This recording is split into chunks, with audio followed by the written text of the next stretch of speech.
அவர்களே, அன்பு செழியன் அவர்களே, கழக அமைப்பு சாரா ஓட்டுநர் பணியுடைய தலைவர் மரியாதைக்குரிய ஜி காமராஜர் அவர்களே, தமிழகத்திலே மட்டுமல்ல இந்திய துணை கண்டத்திலேயே சிறிய கட்சி நடத்தி கொண்டிருக்கிறவனும் இந்தியாவிலே மிகப்பெரிய கட்சிக்கும் ஆட்சிக்கும் தலைவராக இருக்கிறவர்களும் தமிழகத்தில் இருக்கிற அம்மா மக்கள் முன்னேற்ற கழகத்தினுடைய கண்ணியத்திற்குரிய கழகத்துடைய துணை பொதுச் செயலாளர் என்ன செய்கிறார் என்பதை மட்டும் கவனிப்பதையே அரசியல் நடவடிக்கைகளாக இன்னைக்கு எடுத்துக்கொண்டிருக்கிற தமிழகத்துடைய அரசுக்கும் மத்திய அரசுக்கும் சிம்ம சொப்பனமாக விளங்கிக் கொண்டிருக்கிற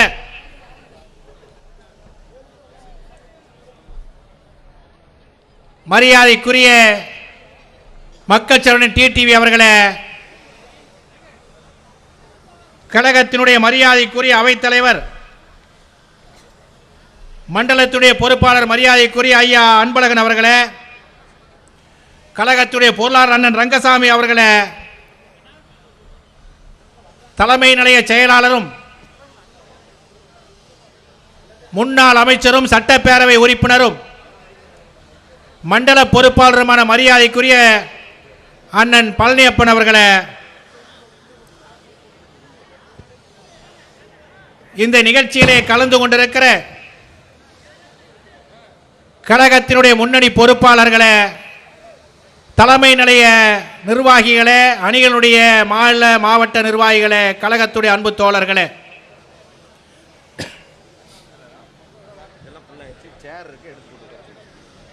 இந்த சேர் இருக்கு பாருங்க, கொஞ்சம் முன்னாடி எடுத்து போட்டு உட்காருங்க. தம்பிகளா சேர் எடுத்துட்டு வாங்க.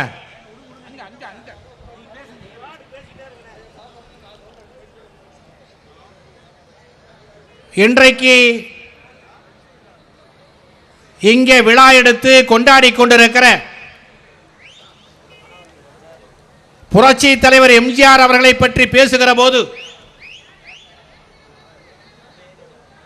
தமிழகத்திலே தோன்றி மறைந்திருக்கிற மகத்தான தலைவர்கள் பட்டியலிலே முதலிடத்தை புரட்சி தலைவர் எம்ஜிஆர் பிடித்திருப்பார் என்பது நாம் கண்ணியத்தோடு நினைவு கூற கடமைப்பட்டிருக்கிறோம். தோன்றினால் புகழோடு தோன்றுக, அக்தலில் தோன்றலில் தோன்றாமை நன்று என்று சொன்னானே வள்ளுவன். தோன்றுகிற போதே புகழோடு தோன்ற வேண்டும் என்று தோன்றாமலே இருப்பது நன்று என்று சொன்னான் வள்ளுவன். இந்த வள்ளுவனின் வைர வரிகளுக்கேற்ப புரட்சி தலைவர் எம்ஜிஆர் அவர்கள் தோன்றி மறைந்து போயிருக்கிறார். வாழ்ந்தவர் கோடி, மறைந்தவர் கோடி, மக்களின் மனதில் நின்றவர் யார்? மாநிலம் காப்போர் மக்கள் மனதில் நிற்கிறார் என்ற வைர வரிகளுக்கு இலக்கணமாக வாழ்ந்து மறைந்திருக்கிற புரட்சி தலைவர் எம்ஜிஆர் அவர்கள்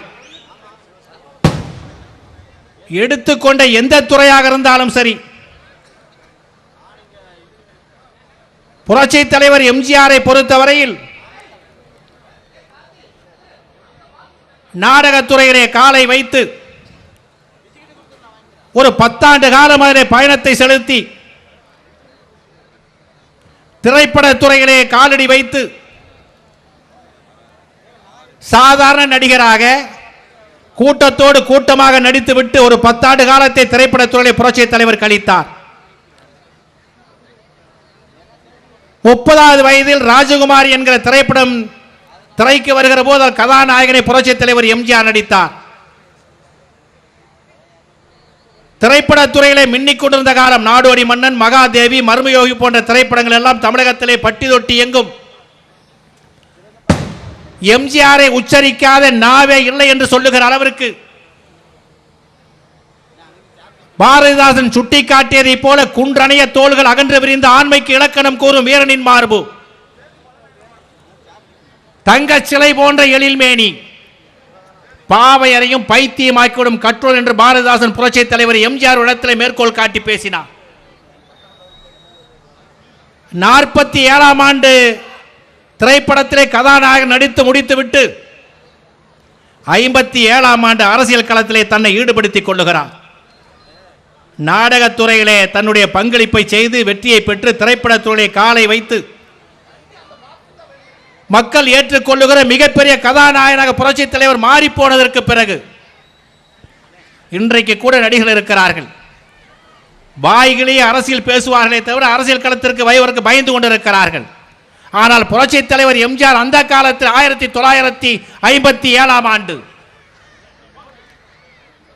அண்ணாவை தலைவராக ஏற்றுக்கொண்டு அரசியல் களத்திலே கால் பதித்து 1949ஆம் ஆண்டு சென்னை ராபின்சன் பூங்காவிலே கொட்டு மலையிலே ஆரம்பித்த திமுகவுக்கு உருவத்தை தந்தவன் புரட்சி தலைவர் எம்ஜிஆர் அவர்கள். அப்படி 57 அரசியல் பயணத்தை துவக்கியதற்கு பிறகு திமுக என்பது அண்ணா ஆரம்பித்திருந்தாலும்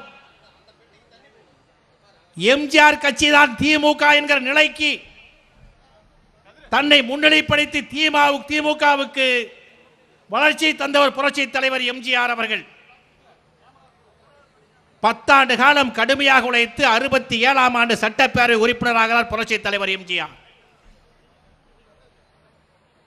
67 அண்ணாவை முதலமைச்சராக்கி அழகு பார்த்து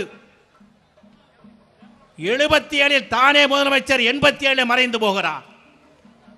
1917 பிறந்து 10 ஆண்டு காலம் 1927 நாடகத்துறையிலே கால் வைக்கிறார்.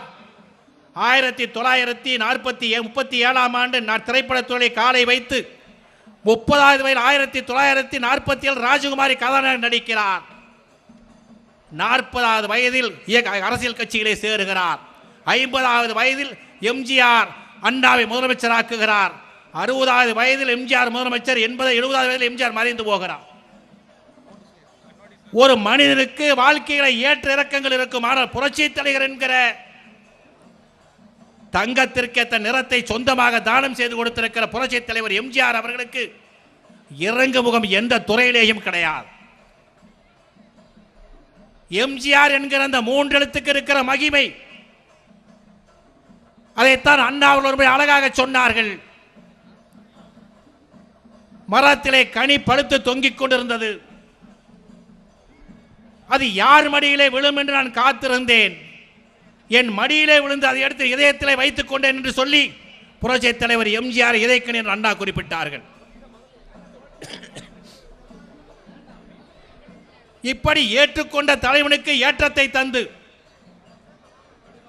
அரசியல் துறையிலே புரட்சி தலைவர் காலை வைத்து 10 ஆண்டு காலம்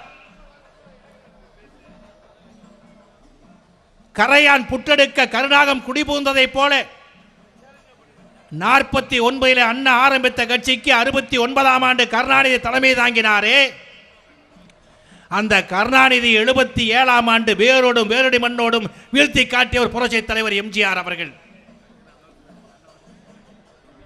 அப்படி மிகப்பெரிய அரசியல் களத்திலே தன்னை பக்குவப்படுத்திக் கொண்டவர் எம்ஜிஆர். தான் உழைத்து சம்பாதித்த பணத்தை அந்த காலத்திலே கோடிக்கணக்கான ரூபாய்களை அள்ளி கொடுத்து மிகப்பெரிய கொடை வள்ளலாக வாழ்ந்த தலைவராக பெற்றிருக்கிறோம். தமிழகத்தை பொறுத்தவரையில் 3 தலைவர்களுக்கு என்றைக்குமே அழிவு கிடையாது. வரலாறு 49 ஆரம்பித்த அண்ணா அவர்கள் 18 ஆண்டு காலம் எப்படி திமுகவை கட்டி காப்பாற்றி ஆட்சி கட்டிலை வைத்து அழகு பார்த்தாரோ, 72 புரட்சி தலைவர் எம்ஜிஆர் அவர்கள் அண்ணா திமுக என்கிற ஒரு மிகப்பெரிய இயக்கத்தை உருவாக்கி 6 ஆண்டு காலத்திலே அரசியல் ஆட்சியை பிடித்தார். இந்த தலைவர்களை பார்க்கிற போது நம்முடைய மகத்தான தலைவர் கருணாநிதி கட்சியை ஆரம்பிக்கவில்லை, அண்ணா ஆரம்பித்தார், எம்ஜிஆர் ஆரம்பித்தார், அண்ணன் டிடி அவர்கள் ஆரம்பித்திருக்கிறார்கள். இந்த அம்மா மக்கள் முன்னேற்ற கழகம் இந்த மகத்தான கட்சி அண்ணாவை போல புரட்சி தலைவரை போல இந்த இயக்கம் வாழும் வாழும் என்று சொல்லி வாய்ப்பளித்ததற்கு நன்றி பாராட்டி விடைபெறுகிறேன். நன்றி நன்றி, வணக்கம். அடுத்தபடியாக சொல்லின் செல்வர் டேவிட் அண்ணாதுரை அவர்கள் உரையாற்றுவார். அந்த வெளியில் இருக்க சேர்லாம் எடுத்து போட்டு உட்காருங்க, நிக்காதீங்க. இந்த பக்கம் 2வது ரோல ஜென்ஸ் உட்காந்துக்கிற இடத்துல அந்த பக்கம் ஒரு 10 சேர் இருக்குது. அந்த நிக்கிறவங்க வாங்க. இளைஞரணி கொஞ்சம் பேர் அமுச்சு விடுங்க. கடைசியா 2வது ரோ இளைஞரணி, அதை பாருங்க. உங்களுக்கு ஒரு 10 சேர் அந்த பக்கம் இருக்குது பாரு, அமுச்சு விடுங்க. ஆளுங்களை உள்ள அமுச்சு விடுங்க. அவங்கள ஆளுங்களை கடைசியாக பக்கம் அமுச்சு விடுங்க சார். அங்கே ஒரு 10 சேர் இருக்குது பாருங்க. இளைஞரணி நீங்கள் தான் பார்க்குறீங்களா? அங்கே ஒரு 10 சேர் வேக்கண்டாக இருக்குது. அங்கே வெளியே நிற்கிறவங்களை அமுச்சு விடுங்க உள்ள. போக சொல்லுங்க. இடம் இருக்கு பாருங்க. அவங்களுக்கு தெரியாது, அவங்க இடம் சொல்லி பாருங்க. உள்ளார வர சொல்லுங்க. அந்த மாதிரி ஒவ்வொரு பாக்ஸ்லையும் என்னென்ன சேர் இருக்குதோ எம்டி ஆளுங்களை அமுச்சு விடுங்க. அங்கங்கே இருக்கிற இளைஞரணி நீங்கள் தாங்க. அம்மா கட் அவுட்டு பின்னாடி இருக்கிறீங்களே, அந்த வேக்கண்டாக எடுத்து உட்கார சொல்லுங்க. தம்பிங்களா அங்கே வரவங்களை அமுச்சு விடுங்க, உள்ள அமுச்சு விடுங்க. அந்த இடத்துல ஒரு 10 சேர் இருக்கு பாருங்க. தெரியல, அது கண்ணுக்கு தெரியல உங்களுக்கு. வேக்கண்டா காலியாகுது. இங்கே நிற்கிறீங்க இல்லைங்க, இந்த பக்கம் போங்க. அந்த சைடு போய் உட்காருங்க. இன்னும் 10 நிமிஷம் தான். அண்ணன் டிடிவி இன்னும் ஒரு 10 நிமிஷத்தில் அங்கே வந்துடுவாங்க. அவர் பேசுவாங்க. அதனால தயவு செஞ்சு அமைதியாக உட்காருங்க. இடம் எங்கே இருக்கா உட்காருங்க.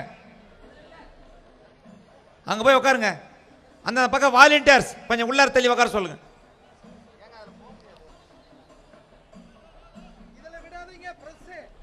ஒன்றியம், எருமப்பட்டி ஒன்றியம், எருமப்பட்டி ஒன்றியம் வாங்க. அதில் போய் உட்காருங்க.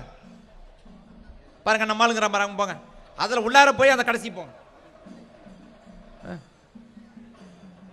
அதான் இளைஞரணி வரவங்களை பாருங்க. அங்கே ஜெயா டிவி பின்னாடி கொஞ்சம் ஒரு 10 சேருக்கு, அதுக்கு ஆளுங்களை தள்ளி விடுங்க உள்ள. அந்த ஜெயா டிவி பின்னாடி வேக்கண்ட் இருக்கு. அவர் நிற்கிறாருல்ல, நிற்கிற பக்கத்தில் இருக்க அங்கே ஜென்ஸை கொஞ்சம் தள்ளி விடுங்க உள்ளார். இவங்க கூட லேடிஸ் கூட போக சொல்லுங்க. லேடிஸ் கூட போக சொல்லுங்க. இந்த பக்கம் ஃப்ரண்ட்ல போக சொல்லுங்கப்பா. ஃப்ரண்ட்ல போய் சொல்ல உட்கார சொல்லுங்க. சரி, அங்க ஓரம் சேர் இருக்குது, போட்டு உட்காரல. பரவாயில்ல பரவாயில்ல, வேண்டாம் வேண்டாம். அந்த இளைஞரணி அந்த லேடிஸை கொஞ்சம் தள்ளி உள்ள போக சொல்லுங்கப்பா. பெண்கள் உள்ளார போய் காட்டுங்க, இடத்த காட்டுங்க. தடுமாறுறாங்க பாரு.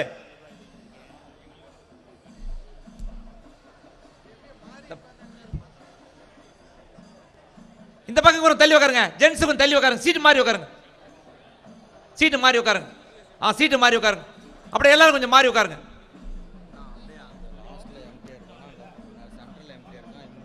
தள்ளி உட்காருங்க.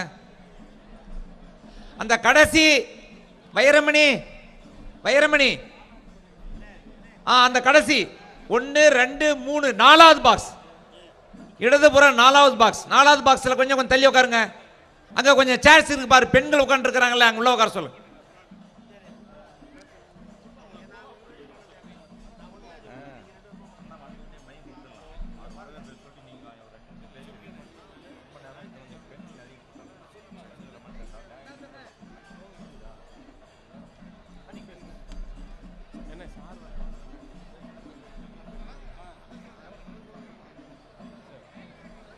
மாண்புமிகு புரட்சி தலைவி அம்மா அவர்களை இந்த நேரத்தில் வணங்கி, கழகத்தினுடைய பொதுச் செயலாளர் தியாக தலைவி சின்னம்மா அவர்களின் நல்வாழ்த்துக்களோடும் உட்காருங்கம்மா. சேர் இருக்கு, எடுத்து போட்டு உட்காருங்க. நமது மக்கள் செல்வர் அங்க நிறைய சேர் இருக்கு பாருங்கம்மா, எடுத்து போட்டு உட்காருங்கம்மா. நிக்காதீங்கம்மா, சேர் இருக்குமா, எடுத்து போட்டு உட்காருங்கம்மா. அருமை அண்ணன் வருங்கால தமிழக முதலமைச்சர் அண்ணன் டிடிவி அவர்கள் சிறப்புரை ஆற்றக்கூடிய வகையில் சேர் எடுக்க விடாதீங்க.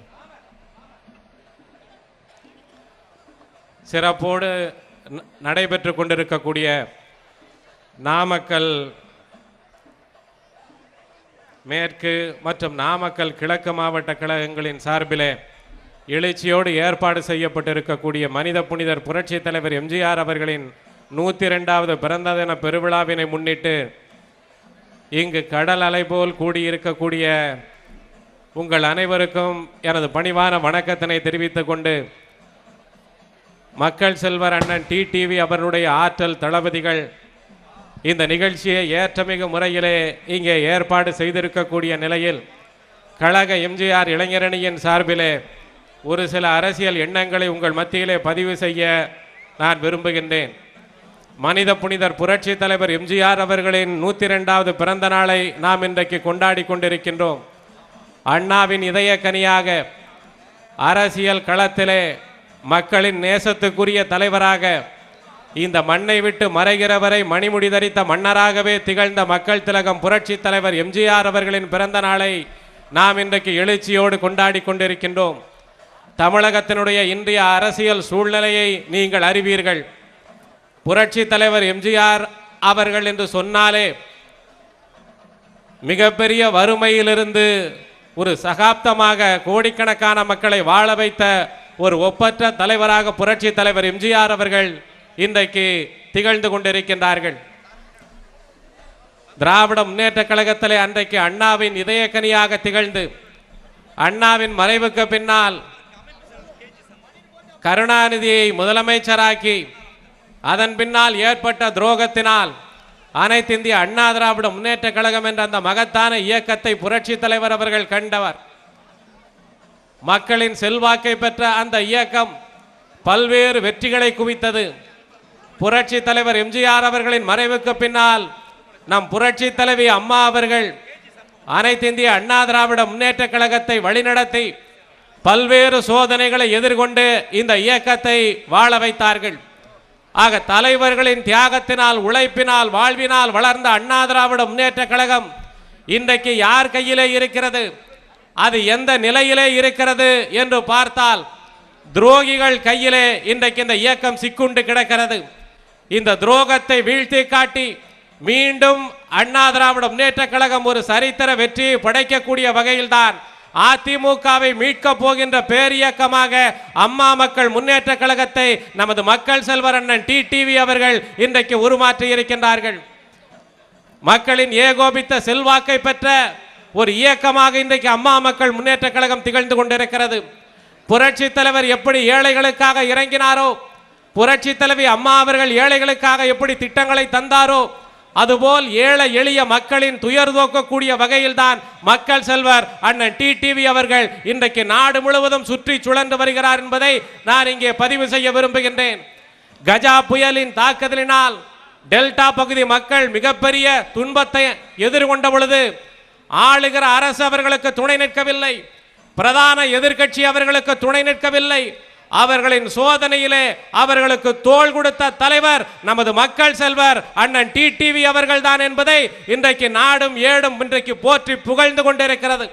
அதனால் தான் தேர்தலை எதிர்கொள்ள முடியாமல் திருவாரூர் என்று சொல்வது கருணாநிதியினுடைய தொகுதி 60,000க்கு மேற்பட்ட வாக்கு வித்தியாசத்திலே வெற்றி பெற்ற அந்த தொகுதியில் கூட நிற்பதற்கு திராவிட முன்னேற்ற கழகம் அஞ்சி நடுங்குகிறது என்று சொன்னால், அண்ணா திராவிட முன்னேற்ற கழகம் அஞ்சி நடுங்குகிறது என்று சொன்னால் மக்களின் சக்தியாக இன்றைக்கு மக்கள் செல்வர் அண்ணன் டிடிவி அவர்கள் திகழ்ந்து கொண்டிருக்கின்றார்கள். ஒரு மிகப்பெரிய பழியை, ஒரு மிகப்பெரிய பொய்யை தியாக தலைவி சின்னம்மா அவர்கள் மீது சுமத்தி அம்மா அவர்களின் இயற்கை மரணத்திலே மர்மம் இருக்கிறது என்று சொல்லி ஒரு அரசியல் காழ்ப்புணர்ச்சியை இன்றைக்கு இபிஎஸ் ஓபிஎஸ் கூட்டம் இன்றைக்கு நடத்தி கொண்டிருக்கின்றார்கள். இந்த கூட்டத்தால் நியமிக்கப்பட்டதுதான் ஆறுமுகசாமி விசாரணை ஆணையம். ஆனால் விசாரணை ஆணையத்தில் விசாரணை நடந்து கொண்டிருக்கக்கூடிய நேரத்திலேயே அதனுடைய போக்கை திசை திருப்பக்கூடிய வகையிலே மந்திரிகளை விட்டு பேட்டி கொடுக்க சொல்கின்றார்களே, எந்த வகையிலே நியாயம்? தேர்தல் என்று வருகின்ற பொழுது அதிமுகவிலே இபிஎஸ் பலவீனப்படுகின்ற பொழுதெல்லாம் அம்மாவின் மரணத்திலே மர்மம் என்கின்ற அந்த செய்தியை, அந்த பொய் பிரச்சாரத்தை இவர்கள் பரப்பிக் கொண்டிருக்கின்றார்கள். மக்கள் செல்வர் மேலூர் கூட்டத்திலேயே சொன்னார், அம்மாவின் மரணத்தில் இருக்கக்கூடிய மர்மத்தை விசாரிப்பதற்கு சிபிஐ விசாரணை கூட நீங்கள் வைத்துக் கொள்ளுங்கள், எங்களுக்கு கவலை இல்லை என்று மக்கள் செல்வர் அவர்கள் அன்றைக்கு சொன்னார்களே. ஆக புரட்சி தலைவி அம்மா அவர்கள் மரணம் என்பது இயற்கையானது என்பதை இன்றைக்கு எல்லோரும் ஏற்றுக்கொண்டிருக்கக்கூடிய வகையிலே அரசியல் ஆதாயத்துக்காக அதை பயன்படுத்தக்கூடிய போக்கு மிகப்பெரிய கண்டனத்துக்குரியதாக இன்றைக்கு திகழ்ந்து கொண்டிருக்கிறது. நாடாளுமன்ற தேர்தல் இன்றைக்கு 4 கால் பாய்ச்சலிலே வந்து கொண்டிருக்கிறது. திராவிட முன்னேற்ற கழகம் அதனுடைய தலைவராக இன்றைக்கு இருக்கக்கூடிய மு.க. ஸ்டாலின் ராகுல் காந்தியை கூப்பிட்டு ராகுல் காந்தி தான் இந்திய நாட்டின் பிரதமர் என்று சொல்லி அறிவித்தார். அதற்கு எல்லோரும் எதிர்கருத்து தெரிவித்த உடனே அடுத்த நாள் ஒரு திருமண நிகழ்ச்சியிலே சொன்னார், ராகுல் தான் பிரதமர், இதை நான் சொல்லாமல் வேறு யார் சொல்வார்கள் என்று கேட்டார். மக்கள் செல்வர் அன்றைக்கு பேட்டி கொடுத்தாரே, ராகுல் காந்தி பிரதமராவதனால் தமிழ்நாட்டுக்கு என்ன நன்மை? இந்த மாநில உரிமைகளை காப்பாற்றக்கூடிய கட்சிகளோடு தான் நான் நேசமும் தோழமையும் கூட்டணியும் வைப்பேன் என்று மக்கள் செல்வர் சொன்னதற்கு பின்னாலே இன்றைக்கு வங்கத்திலே கல்கத்தாவிலே போய் இன்றைக்கு ஸ்டாலின் வாயை பொத்திக் கொண்டு பேசுகின்றாரே. ஸ்டாலின் நிலைப்பாட்டிலே உறுதியாக இருப்பாரேயானால் கல்கத்தாவிலே போய் சொல்லி இருக்க வேண்டும், ராகுல் காந்தி தான் இந்திய நாட்டு பிரதமர் என்று சொல்லி. ஆக இந்திய நாட்டினுடைய அரசியல் போக்கை தீர்மானிக்கக்கூடிய தலைவராக மக்கள் செல்வர் அண்ணன் டிடிவி அவர்கள் இன்றைக்கு திகழ்ந்து கொண்டிருக்கிறார் என்பதை நான் இங்கே கவனப்படுத்த விரும்புகின்றேன். தமிழ்நாடு பல உரிமைகளை இன்றைக்கு இழந்திருக்கிறது. இந்த துரோகிகளின் ஆட்சியினாலே பல உரிமைகள் இன்றைக்கு பறிபோய் இருக்கிறது. மக்கள் செல்வர் அடிக்கடி சொல்வதை போல எடப்பாடி பழனிசாமியும் பன்னீர்செல்வமும் அவரோடு இருக்கக்கூடிய ஒரு சில மந்திரிகளும் சட்டமன்ற உறுப்பினர்களும் தங்கள் ஆதாயத்துக்காகத்தான் இந்த ஆட்சி நடத்தி கொண்டிருக்கின்றார்களே தவிர தமிழ்நாட்டு மக்களுக்கு நல்லதை செய்யக்கூடிய நினைப்பு இவர்களுக்கு இல்லவே இல்லை என்பதை எடுத்து சொன்னதை போல தமிழ்நாடு என்றைக்கும் துரோகத்துக்கு துணை நிற்காது. அதற்கு எடுத்துக்காட்டுதான் ஆர்கே நகர் சட்டமன்ற தொகுதி இடைத்தேர்தல் என்பதை சொன்னார்கள்.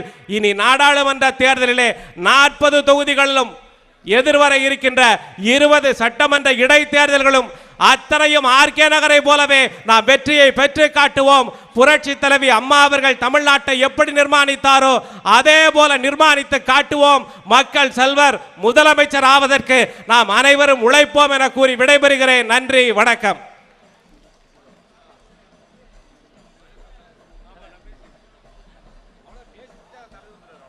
அம்மா மக்கள் முன்னேற்ற கழகத்தினுடைய கர்நாடக பொதுச் செயலாளர் அன்பிற்குரிய அண்ணன் புகழேந்தி அவர்கள் உங்கள் மத்தியிலே சிறப்புரையாற்றுவார்.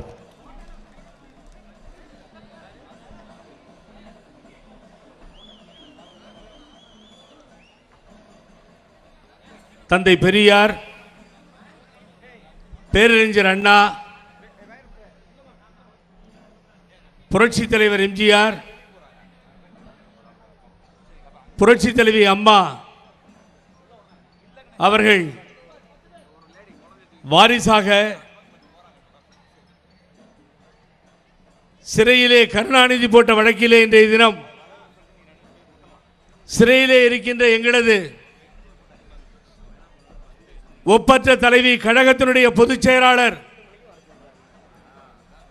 சின்னம்மா அவர்கள் வழிகாட்டுதலுடன் கழகத்தை நடாத்தி செல்கின்ற தீந்தமிழன் வருங்கால தமிழகத்தினுடைய முதலமைச்சர் டிடிவி தினகரன் என்கின்ற ஒப்பற்ற தலைவர் இன்னும் சிறிது நேரத்திலே இங்கே வர இருக்கிறார்கள்.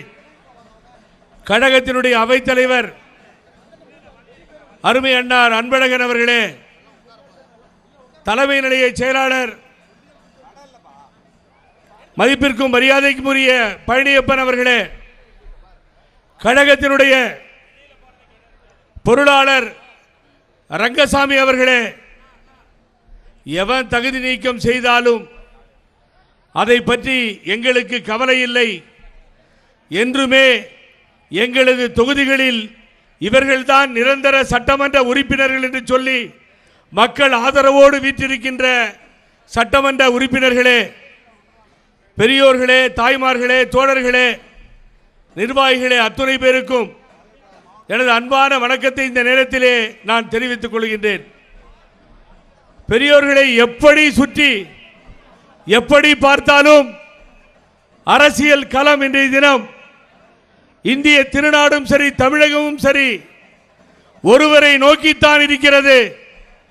நீங்கள் மறந்துவிட வேண்டாம், எந்த அரசியல் தலைவரானாலும் சரி, எந்த கட்சிகளானாலும் சரி, ஒரு ஒப்பற்ற தலைவரை நோக்கித்தான் அவர்கள் பார்வை இருக்கிறது. அவர்தான் டிடிவி தினகரன் என்கின்ற வருங்கால தமிழகத்தினுடைய முதலமைச்சர் என்பதை இந்த நேரத்திலே தெரிவித்துக் கொள்கின்றேன். பெரியோர்களே, ஒரு சின்ன எக்ஸாம்பிள், ரொம்ப நேரம் எடுக்கல. திருவாரூர்ல தேர்தல், திருவாரூர் தேர்தல் ஆண்ட கட்சி, மாறி மாறி ஆட்சி செய்த கட்சி திராவிட முன்னேற்ற கழகம். நாம் அங்கே புதியவர்கள் ஒரு ஆர்கே நகரிலே வெற்றியை படைத்து வெற்றி பெற்ற ராணுவ வீரர்கள் தங்கள் ஆயுதங்களை சரிபார்த்து அடுத்த ராணுவ களத்திற்கு செல்வது போல நாம் அந்த களத்திலே களம் காண தயாராக இருந்தோம். ஆனால் அரசியல் கட்சிகளிலே முதலாக வேட்பாளரை அறிவித்தது நம்முடைய அம்மா மக்கள் முன்னேற்ற கழகம். அதனுடைய துணை பொதுச் செயலாளர் அறிவிக்கிறார்கள். பெருந்தலைவர் காமராஜர் பெயரை கொண்ட எஸ் காமராஜர் நமது வேட்பாளர். ஆனால் அறிவித்து 3 மணி நேரம் கழித்துதான் ஆண்ட கட்சி அறிவிக்கிறது வேட்பாளரை. அதுவரை அறிவிக்கவில்லை. ஆனால் அதற்கு பின்னாலே ஆளும் கட்சி அறிவிக்கவே இல்லை. அவர்களுக்கு தெரியும் இந்த தேர்தலிலே அங்கே நின்றால் டெபாசிட் போய்விடும் என்று. பாலம் பழனிசாமிக்கும் தெரியும், இந்த 0 பன்னீர்செல்வத்துக்கும் தெரியும். சரி, நான் என்ன சொல்றேன்னா, ஒரு புது மாதிரி ஒரு கருத்தை சொல்லுகிறேன். இந்த தென்னைகள் எல்லாம் விழுந்து, தென்னை மரம் பூரா விழுந்துடுச்சு, லட்சக்கணக்கான தென்னை மரங்கள். அதிலே பாதிக்கப்பட்ட 4 மாவட்டத்தினுடைய விவசாயிகளும் தெருவிலே நிற்கிறார்கள். மோசமான ஒரு சூழ்நிலை ஏற்பட்டிருக்கிறது. சொல்ல ஒண்ணா துயரிலே இருக்கிறார்கள். திருவாரூரில் தேர்தல் ரைட் அறிவிச்சிட்டேன். காலண்டர் ஆஃப் ஈவென்ட் சொல்லப்பட்டு விட்டது. நாமினேஷன் கூட ஸ்டார்ட் ஆயிடுச்சு. நாமினேஷன் ஸ்டார்ட் ஆன பின்னாடி கோர்ட்டு கூட அதில் தலையிடவே முடியாது. வழக்கு மன்றம் தேர்தல் ப்ராசஸ் ஸ்டார்ட் ஆனா அதில் போய் தலையிட முடியாது. இது தேர்தல் விதிமுறை.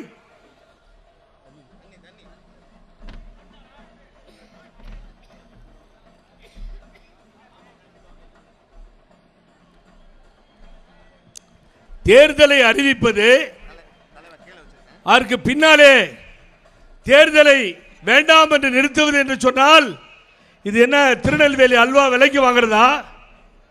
தேர்தலை வேணாம் அப்படிங்கிறதுக்கு யார் சொன்னா? இந்த பாலம் பழனிசாமி மோடிக்கு கொடுத்த கமிட்மெண்ட்டை நிறைவேற்றவில்லை. கப்பம் கட்டுறதோ இல்லை என்ன கட்டுறதுன்னு எனக்கு தெரியாது. ஆனா சொன்னதை செய்யலன்னு சொன்ன உடனே அங்கே இருக்கின்ற மோடி அரசு தேர்தல் கமிஷனுக்கு சொல்லி இந்த இடைத்தேர்தலை அறிவித்திருக்கிறது. அதற்கு பின்னாலே இடைத்தேர்தலை சந்திக்க முடியாது என்கின்ற சூழ்நிலை ஏற்பட்டது. உடன் திருப்பரங்குன்றம் மாதிரியே போய் காலில் விழுந்து வேற வழி இல்லாம இந்த தேர்தலை ரத்து பண்ண சொல்லி மோடி இடத்திலே மண்டியிடுகிறார்கள். வேற வழி இல்லாம அதற்கு பின்னாலே அவர்கள் கமிட்மெண்ட் நிறைவேறியதால், நல்லா கவனிக்கணும், தேர்தலையே நிறுத்துறான். ப்ராசஸ், அதாவது நாமினேஷன் போட்ட பின்னாடி தேர்தலை நிறுத்தினது காரணம் இல்லாமல் நிறுத்தப்பட்டது இங்குதான். நான் என்ன கேட்கிறேன், 20 நாள்ல ஒரு சட்டமன்ற உறுப்பினர் வந்திருப்பார்.